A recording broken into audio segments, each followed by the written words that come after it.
Hey, what's up, guys? It's the real number one ranked bantamweight contender. This is my list, and I hope you guys enjoy it. Make sure to tune in Saturday. I will be taking on the number two guy, Cory Sandhagen, and yeah, this is how I really see the division. Man, you put me on the spot. Of course, I got to go with myself as number one. Man.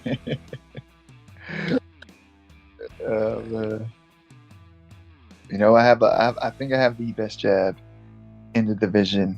I feel like once I get my jab going and get it popping, I disrupt people's rhythm. I disrupt their timing, I rarely start finding my shots, my power shots, my kicks, some takedowns here and there, and yeah, I think it really separates from the rest.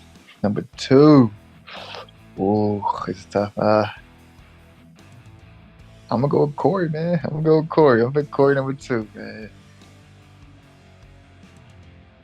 He seems really, really focused and dedicated to his game plan. You feel like he seems like he really sticks to it. It doesn't seem like he makes many mistakes, and that's the tricky guy to deal with. He's always down to fight the toughest fights. He's only lost all, I believe, all ex champions, and then obviously you see he was real quick to step in and try to fight a guy like Umar. So he's super tough, and yeah, no, I'm excited. We got this matchup. Number three, let's throw a champion there, man. Aljo, number three. He's entertaining, as far as definitely outside the case. You got to throw some entertainment value to that. A little boring for me at times as far as a fight, but I feel like I learn a lot from him when it comes to like wrestling, the pressure, the back control, getting to the back and finishing guys. Not necessarily my favorite type of fight to watch, but you can't deny him. He gets the job done, and he's a champ for a reason. It's the way he really. I think it's the how dedicated he is to getting into the ground. I think it's tricky wrestling, but real basic wrestling too, where it's a single to a double to a body lock type of thing, and then when he gets in the back, he seems so confident in there, and that when he knows he's either going to hold it out for the rest of the round or he's going to finish. And you get somebody in your back in a 5 minute round, you can easily lose that round real quick, and I think he's really mastered that. Number four, I'm gonna give it to the OG, man, Dominick Cruz. Give it to the OG, Cruz, man. I grew up watching this guy. He was when I first started getting into MMA. I didn't actually watch the UFC. It was more the WC. It was free on TV for me. It was guys like him, Uriah Faber, Doug Marshall. Uh, it was so Cabo Cerrone, Anthony Pettis. It was more like those are the guys that came up, and he was the tricky guy. He had a bunch of lots of footwork. He kind of showed like you don't have to get hit. You can kind of just stick and move, and it was always kind of fun to watch him kind of go, and it's entertaining, man. You get that guy talking, and he's funny, man. So yeah, OG Dominic Cruz, number five. Number five. Um, oh man, it's tough because I lost to some of these guys. It's kind of hard not to throw them in there, but go ahead. I would say give him a Rob. Give him a Rob's. I'm gonna call him the cardio machine, man. That motherfucker shot like 1,000 takedowns his last fight, like nonstop, lots of pressure. Um, has some solid striking as well. Unorthodox as far as like funky stuff, but man, you shoot that many times and you keep coming. It seemed like he could have just kept doing it that too and that night. So he's hard to deal with. He's training with the champ, so he knows what it takes to get to that level, and yeah, he's doing his thing. Hopefully he obviously he heals up and he's back to doing his thing soon. Number six, give it to the O'Malley, man. That guy is doing his thing for sure, man.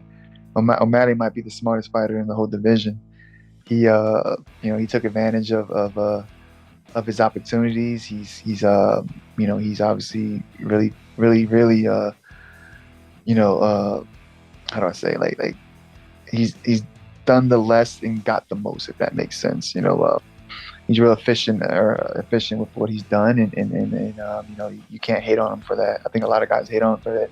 I don't. I kind of like it. I think it's entertaining. I think if I was in his position, I'd be running to the bank just as the way he is. And yeah, I think it's pretty cool to see him go from Dana White Contenders Series to superstar to now obviously fighting for a title. Yeah, like he definitely has it figured out. You know, I think he motivates a lot of people to kind of like do a little bit as far as like the YouTube and being a little more present on social media. And I would say like there's always that one guy that kind of switches it up and kind of forces everybody to kind of like step it up a little bit.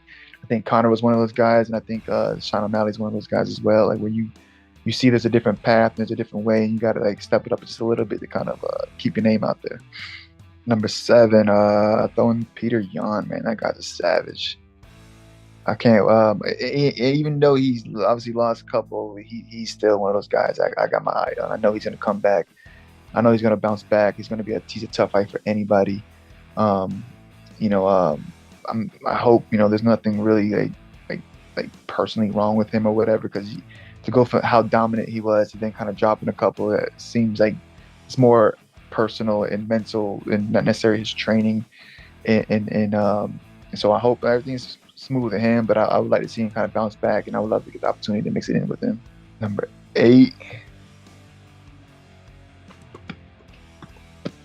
Man, all these guys are so good. Throw Chito Vera in there, man. Chito Vera. Yeah, man. Like he's tough, man. He's tough. He's patient. He finds ways to win. You know, he's one of those guys that like he won't quit on himself. He finds ways to win, and he gets the job done.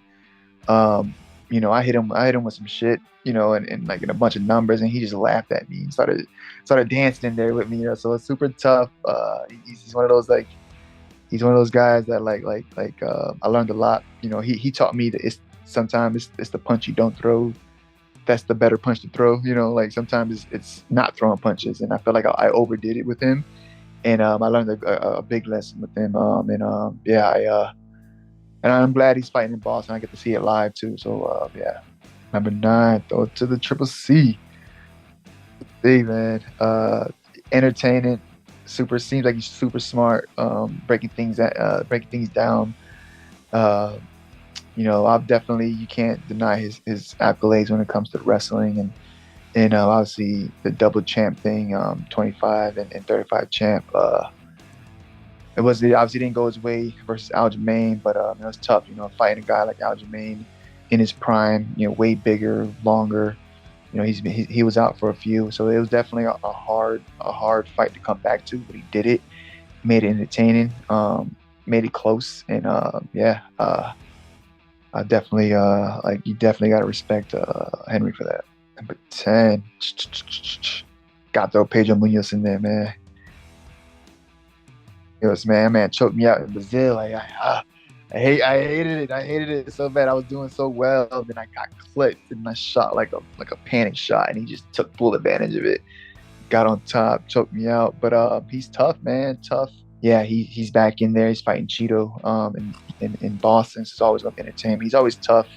Real cool dude. We hung out afterwards after the fight. Him and his wife are awesome people. Yeah, he's just one of those guys that are just super dedicated to the sport, solid everywhere, and yeah, I guess I just want to see him do well as well. Guys, please tune into my YouTube channel. If you can, like, subscribe, and share. That'd be awesome. Make sure you stay tuned to the Font Forecast. I'll be breaking down weekly fights coming up. I won't really break down this card. I'm kind of busy this time, but after this, I'll be breaking down all the UFC cards coming up and some boxing matches as well.